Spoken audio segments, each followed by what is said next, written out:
These are the oldest stories, online at oldeststories.net. Last week, we took our first peek into the great collection of letters housed in the Egyptian city of Amarna, focusing naturally on the ones coming from Babylon. We saw that the Babylonian king Kadashman-Enlil was concerned as to the whereabouts of his sister, who had been sent a generation earlier to be a consort of the Egyptian pharaoh, but who had not been heard from since. We read that the messengers sent to confirm her life reported that she was not in Pharaoh's court, but then that Pharaoh considered these men to be nobodies, untrustworthy and unqualified to even know what the king's sister looked like in the first place. Today, we're going to continue looking at the correspondence between King Kadashman-Enlil and Pharoah Akhenaten, because I think it's fun. Here we have 100% true stories from the hands of the two kings themselves, or at least from the hands of these king scribes, with what seems to be very little editing of the king's words themselves. Our second letter begins with the usual formalities. Kadashman-Enlil is writing to his nominal brother, the Egyptian pharaoh, and bids first of all that all of his family and his nation are doing well, stating that his family and nation are also well. It then reads, "Inasmuch as my brother, the pharaoh, has written to me about marriage," and recall that this was the whole reason for the previous letter. Pharaoh wanted a new wife, and Kadashman-Enlil asked what had happened to the old one. "Inasmuch as my brother has written to me about marriage, saying, I desire your daughter. Well, why should you not marry her? My daughters are available. My only rule is that the husbands must be kings or men of royal descent. This is natural, for no king gives daughters to those not of royal descent. That said, your daughters are also available. Why have you not yet given me one?" Now, part of the tablet is broken at this point, but it seems little else is discussed. For when it picks up, it reads, "Have some fine horses, 20 wooden pieces of furniture, a pile of gold, 120 shekels of silver. I send all this to you just as a greeting gift."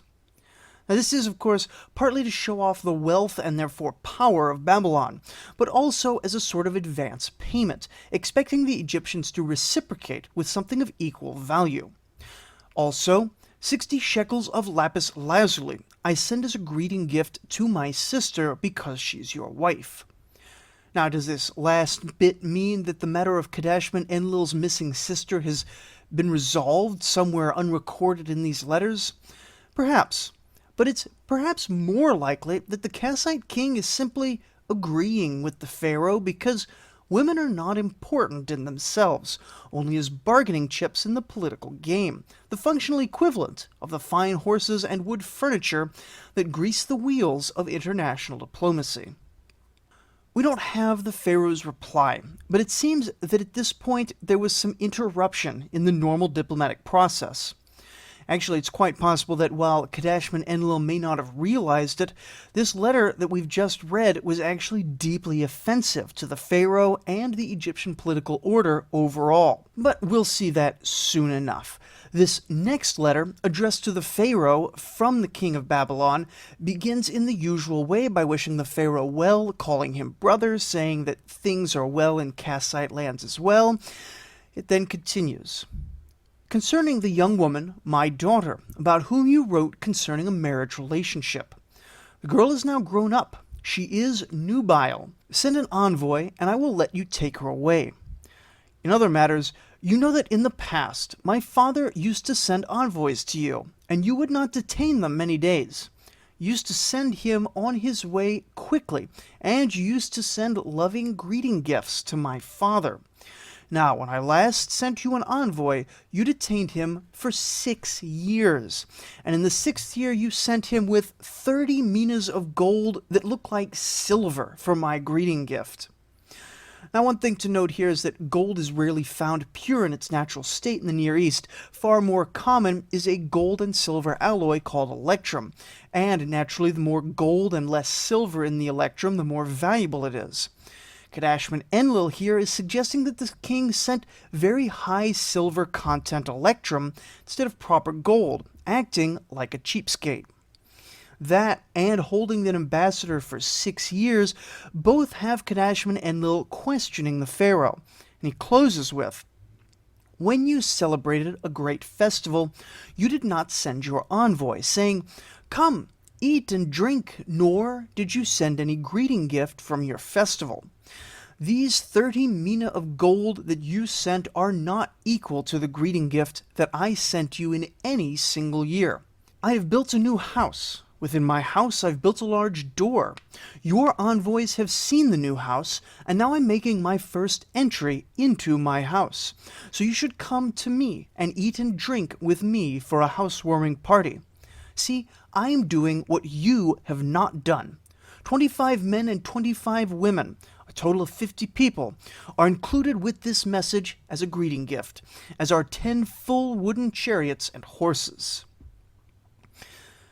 Now, one of the things people are often struck by when reading through the Amarna letters, all of them, is how petulant and childish these rulers can sound when asking for gold or other presents. And indeed, if we read it with a modern eye, some of these letters can sound downright spoiled with their fixation on treasure. And for sure, some of the rulers who ask Egypt for gold in these letters are unabashedly looking for handouts. But that's not what Kadashman-Enlil is doing here. Rather, it's standing tradition that rulers are not, for whatever reason, allowed to make explicit sales with other rulers. It must be beneath their dignity or something. Instead, they give gifts with the expectation of receiving gifts in return. For whatever reason, Kadashman-Enlil has been holding up his side of the bargain, but not getting paid back with the pharaoh's gifts.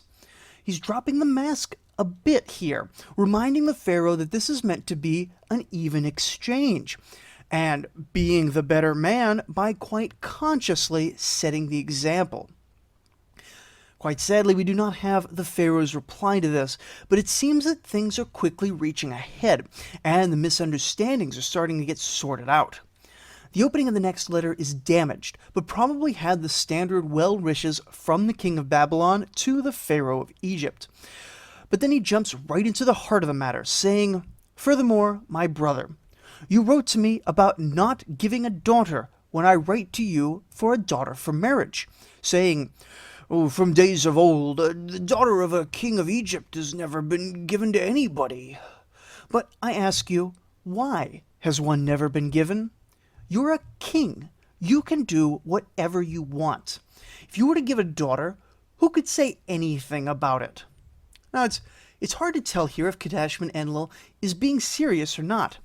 On one hand, does he have no understanding of the millennia of tradition that even the most iconoclastic pharaoh is operating under? It's very well possible that he doesn't, or at least not in the way that we can understand it today.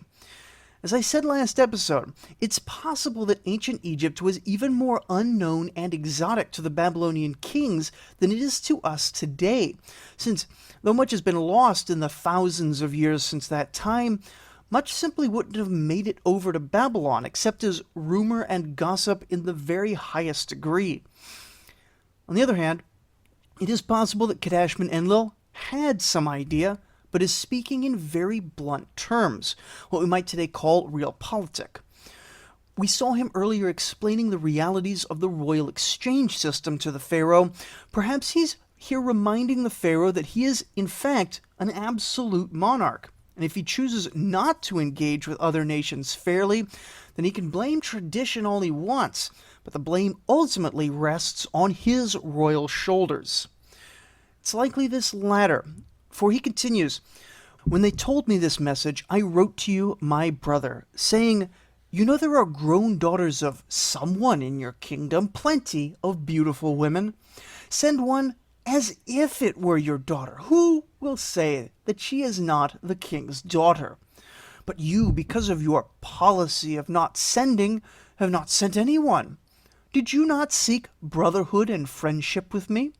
And you wrote to me about marriage, that we might become closer together. And I, because of this, for brotherhood and friendship, wrote to you about marriage in order that we might become closer together. As for you, my brother, why did you not send even one woman?'"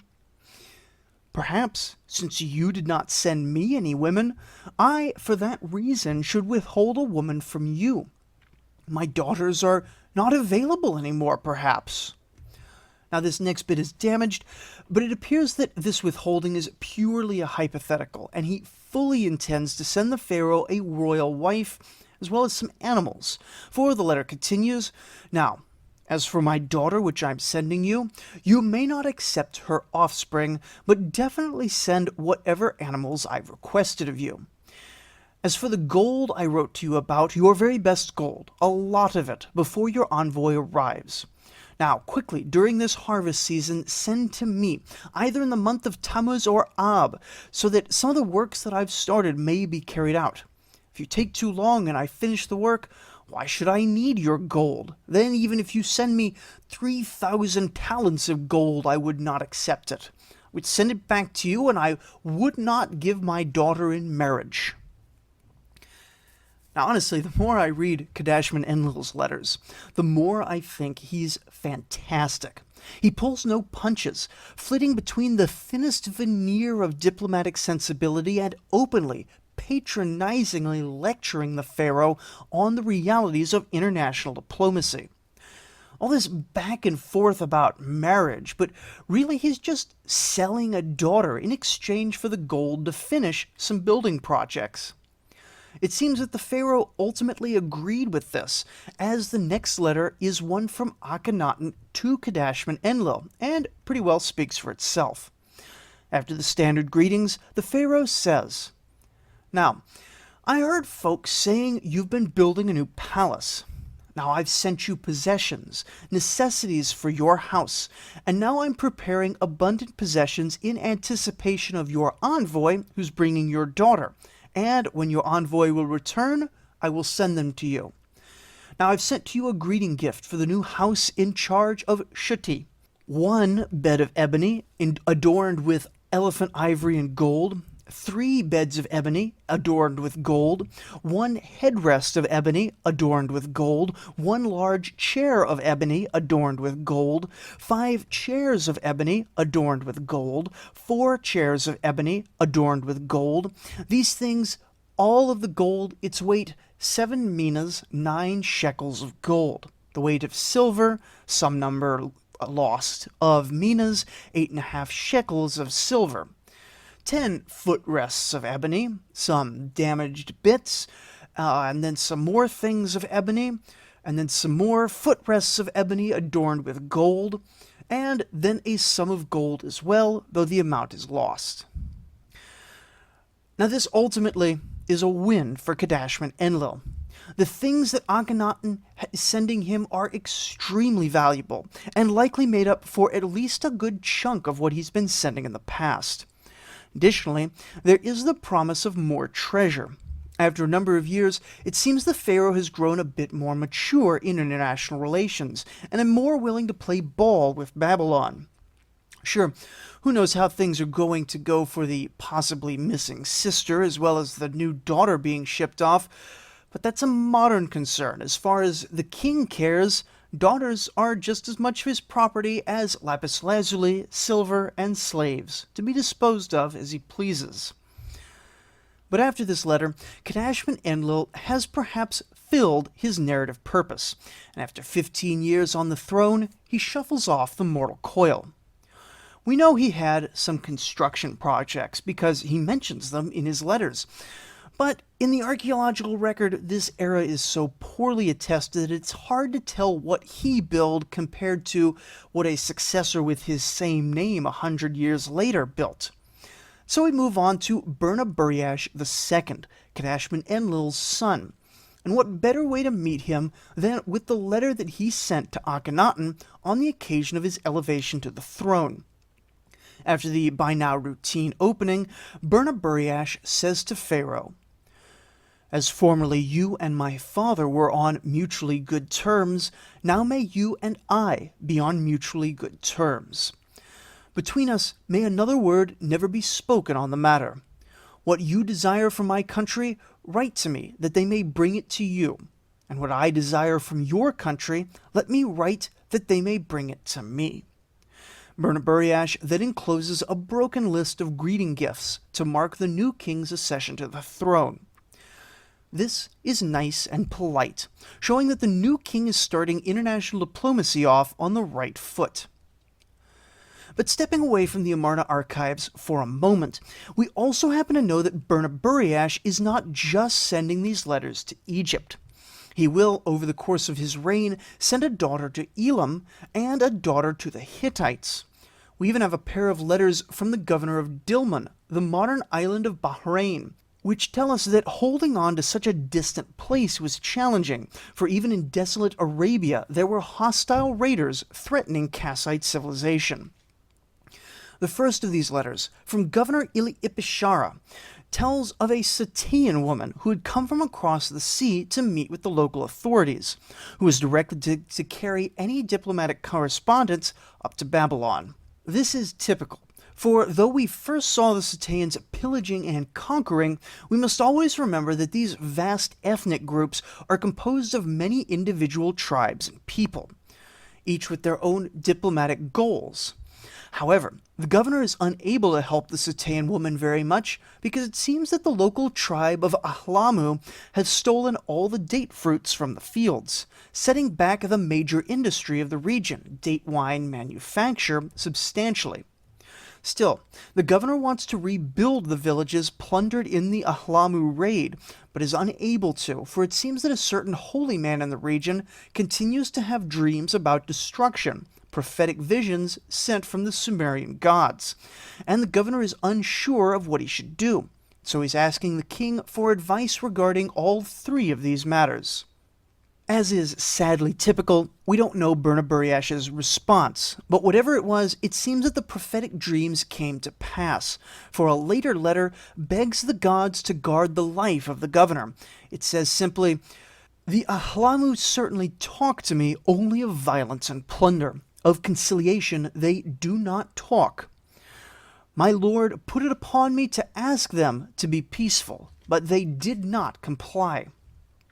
It's unclear how much longer the Kassites were able to hold on to Dilmun, but it's likely that even during the relatively peaceful and prosperous period of Burna-Buriash's reign, keeping so distant a land supplied and garrisoned may have been extremely difficult. Aside from this, he built quite a bit, and we have a number of economic records in Nippur from this particular period.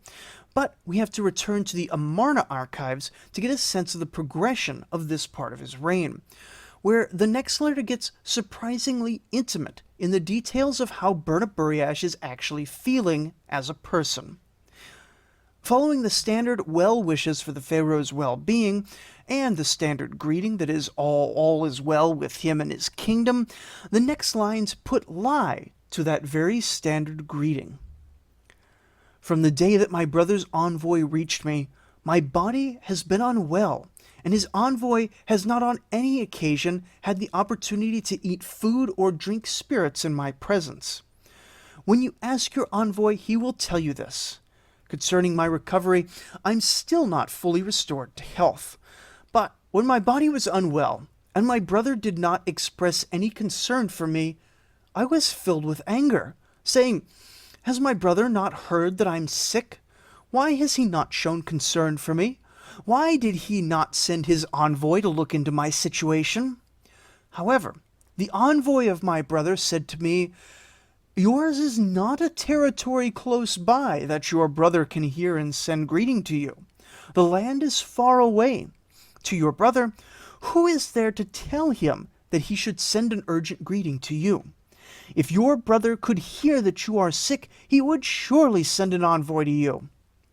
And so I spoke to him in return, saying, 'Does my brother, the great king, have a distant land or one nearby?' And the envoy replied, 'Ask your own envoy this, because it is clear that the land is very distant, and your brother has not had a chance to hear about you, which is why he sends nothing concerning your well-being. Now, since I asked your envoy, and he said to me that it is a long journey, I was not angry against my brother, and I kept silent on the matter.'" This part of the letter is a bit baffling. Does Burna-Buriash really not know that Egypt is very far away? This is an ignorance greater than his father's failure to understand ancient Egyptian royal customs. This is a basic fact of geography that a man who sends messengers all over Mesopotamia every day should be keenly aware of.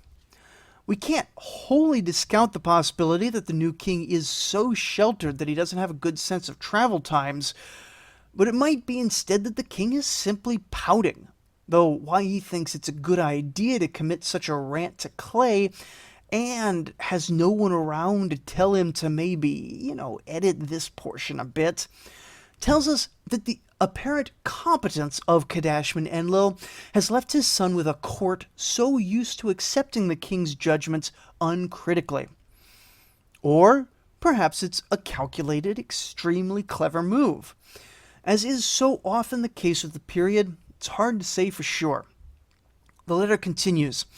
Inasmuch as he has told me, in the land of my brother there is everything, and my brother doesn't want for anything, and in my land everything is found, and I myself lack for nothing. It's a beautiful thing that we have received from the past and from the hands of former kings. We send greetings mutually. May it be the thing that prevails between us. Following this wish for peace, about 3 lines of what seem to be mostly platitudes are missing.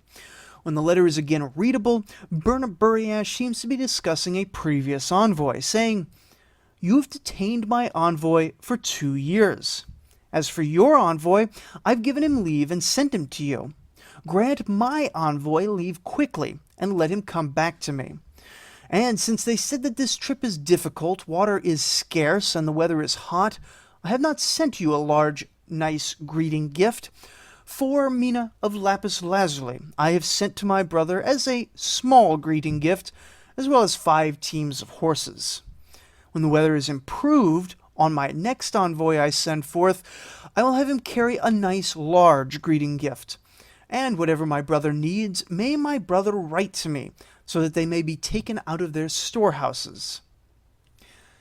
Not every word of this is strictly significant in the grand sweep of history, but I find even these little niggles over details to be fascinating for the window into what it was like to be a late Bronze Age king. You gotta think about, the weather at this particular season, maybe I should wait and start assembling a bunch of gifts for later. It's just these little bits of planning that, for me, bring it to life. The rest of the letter details, in terms of gifts, what Burna-Buriash wants in implicit exchange for these greeting gifts that he's sending now. I've undertaken a project, as I've written to my brother. May my brother send me such high-quality gold that I may employ it in my project. As for the gold that my brother sends, please don't entrust it to the charge of any deputy. May the eyes of my brother see to it, and may my brother personally seal and send it. As for the previous gold my brother sent, evidently my brother did not see to it personally. It was a deputy of my brother who sealed it and sent it. As for the 40 minas of gold that they brought, when cast into the kiln, only a portion of it turned out to be real gold. The rest was filler material. And as for Salmu, my envoy who I've sent to you, twice his caravan has been robbed. The first, Bir Yawaza, robbed, and the second was robbed by the governor of your land of Kisri. When will my brother adjudicate this case? When my envoy stood up in court, thus may Salmu speak before my brother. His equipment may they return to him, and his losses made good. Ultimately, this may have been the meaning of Burna-Buriash's seemingly petulant outburst. The road from Babylon to Egypt is long and perilous, and having spent the first half of the letter establishing this, he may be trying to emphasize that caution should be taken with the important shipments that cross the lands between their capitals. Of course, it remains a possibility that the king's pouting is exactly what it looked like, an episode of unprofessional childishness tolerated because no one dares to speak against the king. But in the next letter, these same issues are raised. After the standard greetings, Burna-Buriash says to Pharaoh, "I and my brother made a mutual declaration of friendship, and this is what we said. Just as our fathers were mutual friends, let us be friends." Now, my merchants who had set out with Ahutabu were detained in the land of Canaan on business matters. Canaan, or Canaan, here being the Levantine coast, approximately the modern-day nation of Israel, plus a bit of extra land. We will be seeing a lot of Canaan when it becomes historically important, but for now the cities and tribes here are mostly vassals of Egypt. After Ahutabu went on to my brother, in the town of Hinatona, in the land of Canaan, Shumhada, son of Baal-ume, and Satatna, son of Saratu, of the town of Akka, sent their man and slew my merchants and carried off their silver. Inasmuch as I have sent post-haste to your presence, interrogate him. Let him tell you what he saw. The land of Canaan is your land, and its kings are your servants. In your land I have been despoiled. Investigate them, pay the money that they took away, and as for the men who slew my servants, kill them, and require their blood. But if you do not execute these men, they will do it again. They will either attack my caravan or your envoys. The envoy will be cut off between us. But if they dispute you, Shumhada, having constrained one man of mine, has detained him with him, and as for another man, Satatna of Akka, having forced him into his service, he's still serving him. Let these men come to you, investigate, and ask if they are dead, so that you may know. For a greeting gift I've sent 1 mina of lapis lazuli. Though this letter is fairly self-explanatory, it does show some realities of international travel and international diplomacy. After all, Egypt and Babylon are so far away. Why would the kings bother to maintain an expensive, long-distance correspondence? It's because of matters like these, but also because of matters like the next letter, which begins with a bit more whining about gold, but soon gets into the real meat of the matter. It begins as usual with Burna-Buriash wishing well for the pharaoh's house, wives, sons, lands, officials, horses, and chariots. Then says, "From the time of my fathers and your fathers' mutually spoken friendliness, they sent lovely greeting gifts to each other, and they did not hold back any lovely request. Now my brother has sent 2 mina of gold as a greeting gift. Now if gold is plentiful, send as much as your fathers, but if it's scarce, I want you to send half as much as what your fathers sent. Why do you only send me 2 minas of gold? Now, my work on the god's house is extensive, and I'm seriously engaged in carrying it out. Send me much gold. As for you, whatever you desire from my country, write to me, and let them bring it to you." Again, this can come off as whiny to us. Who does Burna-Buriash think he is to be demanding that Pharaoh just send him gifts of gold? But we can't forget that Burna-Buriash has been sending his own gifts, and he expects these gifts to be repaid. This is his best way to get gold for construction projects, buying it directly from the Egyptians. There are some contemporary letters, such as from the now struggling Mitanni kingdom, that really do seem like they're just begging for gold. But Burna-Buriash, as well as his father, both seem to believe that they've sent enough to justify a larger return of gold, while the pharaoh either has a different implicit exchange rate in his mind, or he's just being squirrely and trying to get the better of this exchange, exploiting the fact that it's called gifts to avoid reciprocating appropriately. This is just a side issue, though. Burna-Buriash's main concern is this. In the time of Kurigalzu, my father, all the Canaanites wrote to him, saying, "Come to the border of the land, let us revolt, and let us be allied with you." My father wrote this to them, saying, "Forget being allied with me. If you become estranged from Egypt, my brother, and become allied with another, will I not come and will I not plunder you? How can there be an alliance between us?" My father, because of his respect for your father, heeded them not.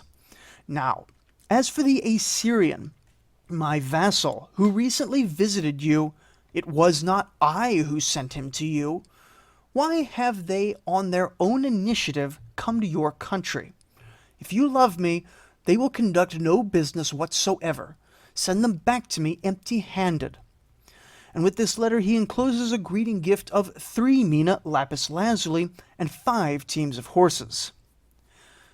The last bit of this last letter is probably most significant for the story of Babylon going forward.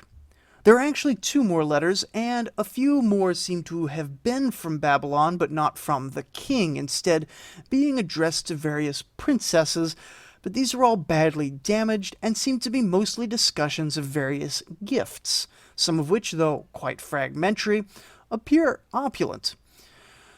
These are too damaged to read, though. In any case, they don't tell us anything we haven't already seen. And so we want to get back to the matter of Assyria, because it's the portent of a coming shakeup. Things have been quiet for centuries. Seriously, as we get to Burna-Buriash's last letter and the year of his death, the year is 1333 BCE, having blasted through over 250 years in very few episodes. Which is, I have to say, a bit disappointing for me, since I've been doing quite a bit of reading to prepare for the Kassites. The Kassites are, in a certain sense, the classical period of Akkadian civilization, and a lot of the best texts, indeed the very language, the standard Babylonian dialect language, comes from this period. It's hugely significant. But the fact is, there just isn't all that much we can say historically and politically about this period. Anyway, we're now getting into the interesting bits. Assyria, in an adventure that will be related in a future episode, has thrown off the shackles of Mitanni domination, only to find themselves in Babylon's sphere of influence. This is not where they want to be, and the growing city of Ashur has begun to throw their weight around in international diplomacy, sending envoys as if they were a major power to Egypt and the Hittites. We know that the Hittites rebuked them soundly, though as we will see, the Egyptians, despite Burna-Buriash's urgings, appear to be a bit more cordial. The problem begins when Burna-Buriash dies in 1333. His son, as one would expect, naturally takes over, but it seems that this son, Kara-Hardash, was also the grandson of the Assyrian king Ashur-uballit. For as part of the supposed vassalage of Assyria, Burna-Buriash had taken one of Ashur-uballit's daughters as his wife. Among the various Kassite groups, this was deemed to be unacceptable, and a revolt broke out, killing Kara-Hardash in the process. However, Ashur-uballit was still in power in Assyria, and still quite powerful, and the killing of his grandson was an offense he could not endure.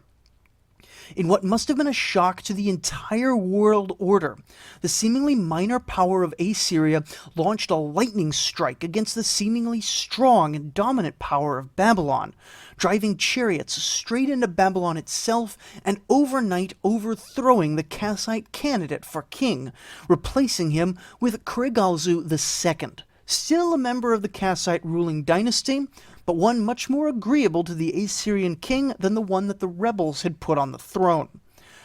Ashur-uballit took with him a nice chunk of territory in the north and forced a new treaty on the new king.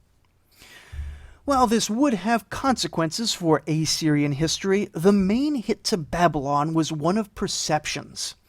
The invincible power was now clearly weak, and Kurigalzu II would have a number of severe tests in his reign.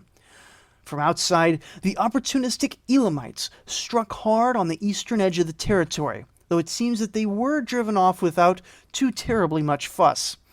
At the same time, a group of bandits coalesced in what is still likely a badly depopulated South Sumer and attacked the holy city of Nippur itself, despoiling the great and recently rebuilt Temple of Esag-Dingir-Ene. The chronicle describes the bandit leader as a certain nobody who had no name and held no gods precious, and condemns him for spilling blood within the holy courtyard itself.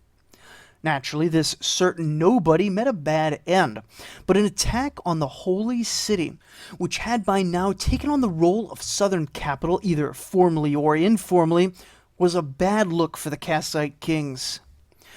In an attempt to make things better, Kurigalzu declared war on the people who put him into power in the first place, the Assyrians, now under a new king. This was a major campaign, with substantial pitched battles recorded at a place called Kilzi, deep in Assyrian territory, and a final climactic battle at Sugagu, only a day's march from the walls of Ashur itself. By now, however, we have chronicles from both Ashur and Babylon, each one declaring this final great battle as a victory for their side, complete and total with much slaughtering and capturing. Likely it was a bloody battle, and throughout the entire campaign there were engagements that both sides could take credit for, but this decisive, pitched battle at Sugagu was probably, strategically, an Assyrian victory. For the Babylonians marched no further, did not sack Ashur, and concluded a treaty in which the boundary just shifted a little bit. But here both sides have established themselves as respectable great powers, though here at 1308 BCE, Babylon is now decisively on the downswing, while Assyria is rising. But I have to leave us at this cliffhanger, because there is little sense in going forward without taking a look at the story of Ashur itself and what they've been doing for the last few hundred years. But there's little sense in looking at Ashur without seeing the Mitanni kingdoms rise and fall first, which plays an important background role in Ashur's story. But there's no way of telling the Mitanni kingdom's story on its own. We have to look at the Hittites as well. All of which means that we're going to pause again after only a few quick episodes on Babylon to return to Anatolia. So join us next time as we bring the Hittites out of their own little dark age and into the fascinating and exciting Hittite Empire. Thank you for listening.